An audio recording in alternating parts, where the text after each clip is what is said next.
Robert Carr comes to us from Australia, which is also the birthplace and home of Julian Assange.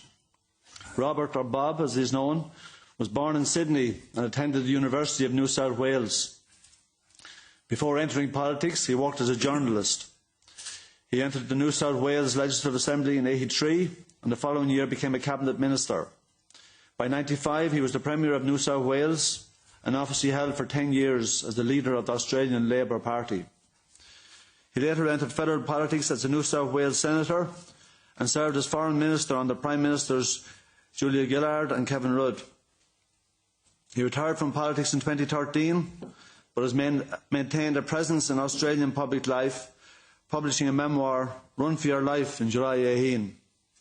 Since Julian Assange was charged by the US, Bob Carr has become increasingly vocal about the case, and his interventions in Australian media have accompanied statements from other prominent Australian politicians calling for action from the Australian government to safeguard Assange's rights. His contribution and his stand is very significant. I welcome Bob. Thank you very much. It's a great honour to be able to talk to you and to say, first of all, before anything else, that the present condition of Julian Assange needs to be addressed.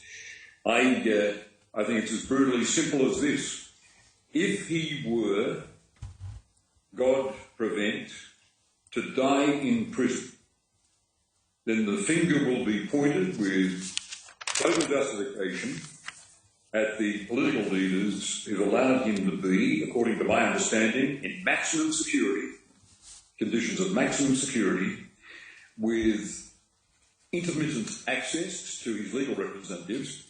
And I'm also told from someone who was able, after a lot of trouble, to get permission to visit him recently, that he is denied access to the papers he wants to prepare his defence.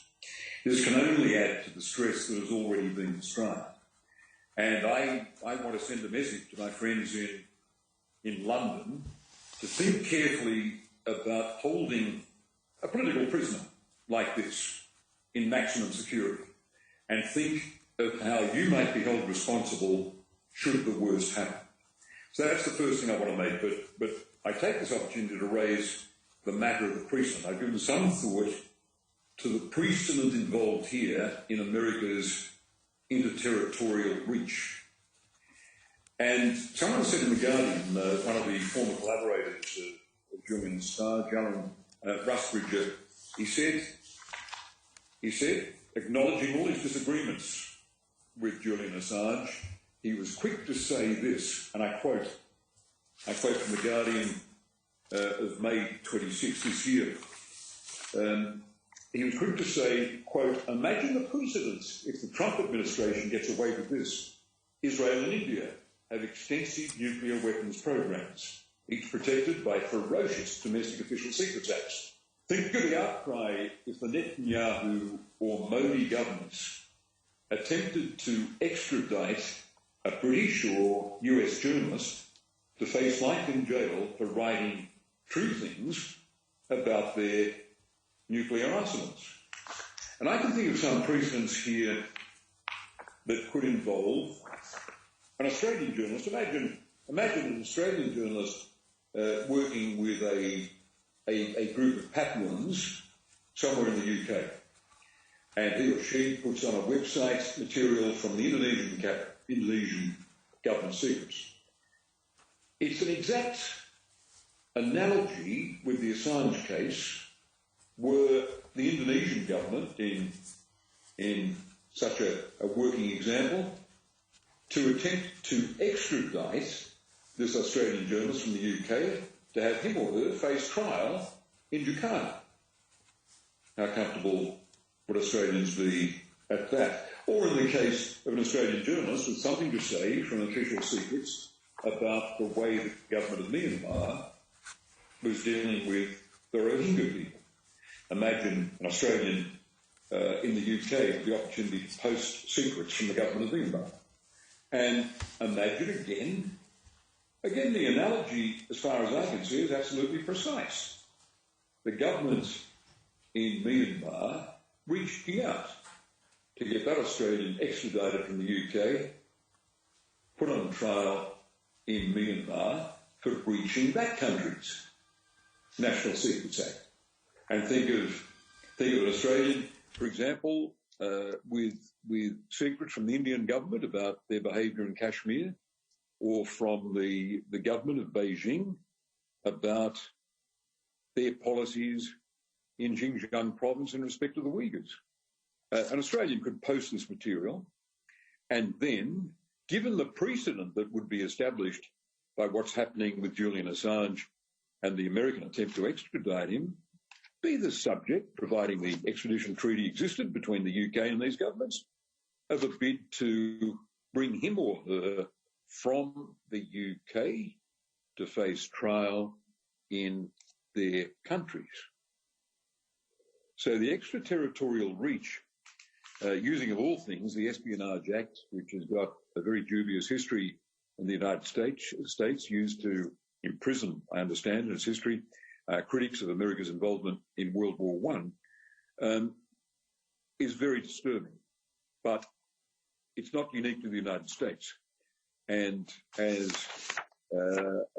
Russ Bridger in The Guardian said, he used the adjective ferocious, describing the comparable legislation that the countries he nominated would be in possession of, capable of them using should this Assange precedent be entrenched. So the first thing that concerns me is the precedent about extraterritorial reach. The second point is to insist on the public's right to know. Could anyone argue that we are poorer as citizens because we know the material that's just been described about bankers and arms dealers, about the brutality of democratic governments, about corruption, about collusion with corporations? Would anyone argue that we're poorer because our right to know has been fulfilled by the material that Mr. Assange has made public?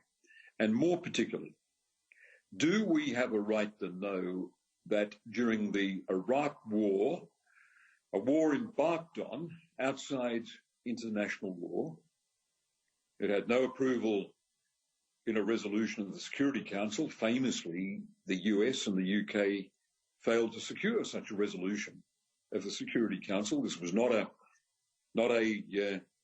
war that was able to invoke the principle of a responsibility to protect or a Security Council endorsement.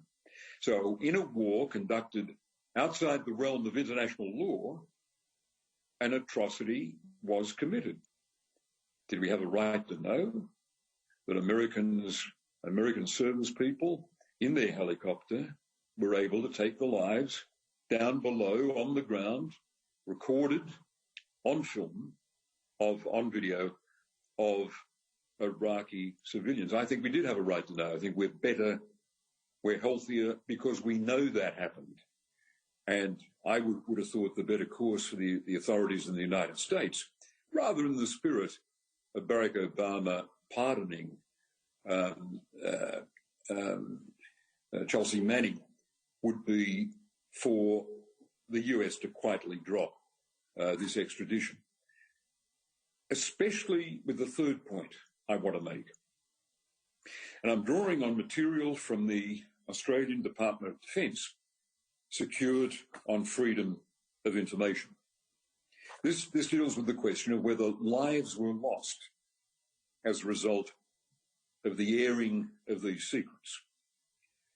And we're lucky to have a swathe of material officially supplied with various redactions from the then Australian Defence Minister, which released in 2010, which establishes that a task force in the Department of Defence charged with looking at whether there was any loss of life, or even the prospect of a loss of life, any damage done to Australian service people and their Afghan collaborators as a result of the release of the Assange material, the WikiLeaks material.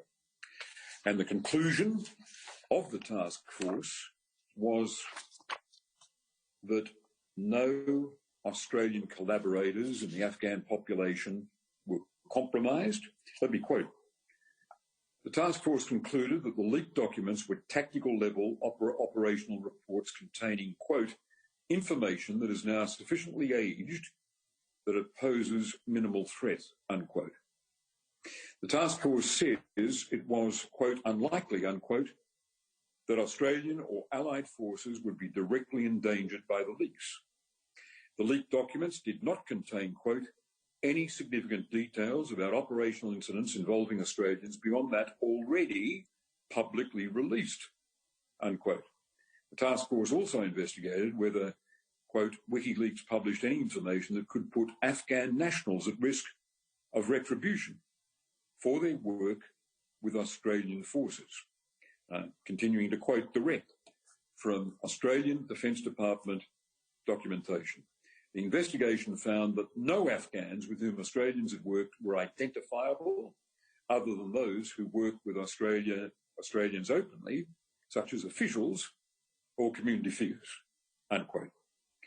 So this internal review completely undermined comments by some commentators in Australia that, and I quote, the disclosures risked endangering coalition troops and could bolster Taliban insurgent propaganda, unquote.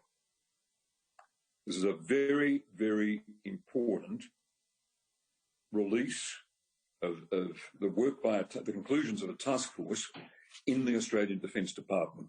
It comprehensively rebuts the suggestion that lives were lost or even put at risk, the lives of Australian service personnel or the lives of their Afghan collaborators.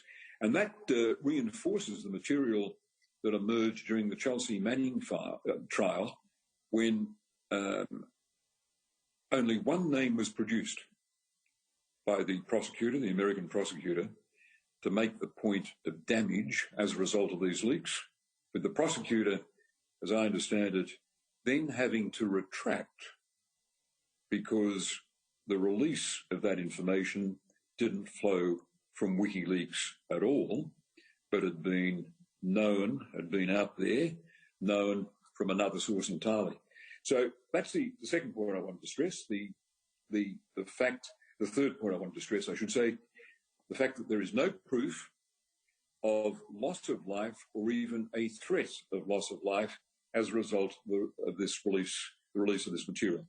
I think something, I'm just talking about the political atmosphere in Australia, I think something the Australian government has got to think about very carefully is this, that should America win extradition and Julian Assange, an Australian citizen, be seen in television footage being escorted, perhaps with his arms in chains, across an airfield towards a US military aircraft, to be put on trial in the US, parts of the trial or all of it being held in secret, there will be a serious political backlash in this country. And if I were the Australian Foreign Minister, I'd be saying to my American counterpart firmly, but in a friendly spirit, we're a very strong ally of the United States. We prove that again and again and again. But my strong advice is that unless you want to risk a backlash in Australian public opinion against the behaviour of America, you should quietly drop this attempt to extradite an Australian, especially given that this would establish a very disturbing precedent.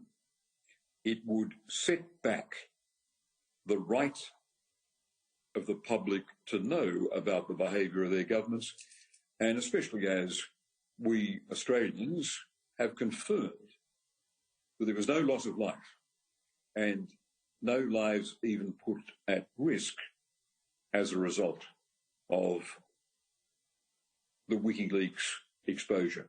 On the bottom line, freedom of the press is more important than punishing Assange.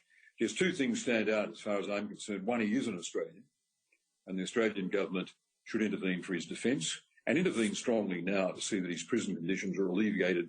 And I appeal to my British friends, really, you can do better than this. If British justice means something, it means getting this bloke out of maximum security and seeing that he's got full access to his lawyers and to his papers. He exposed, the second point that is important from an Australian perspective is that he exposed things that deserve to be exposed and reinforced our right to know. In that spirit, we should be intervening strongly, and I hope Australia does pretty soon, to see that this extradition is quietly dropped, but in the meantime, his prison conditions are rendered humane. Thank you very much. Thank you very much, Bob. That's a very strong contribution, and people should not underestimate the significance of what Bob is saying and the weight that he carries. And we in the European Parliament are extremely grateful, and there's people here from groups across the table, and it means a lot, and hopefully we can work together going forward to actually improve what's happening. Thank you very much. Thank you. We'll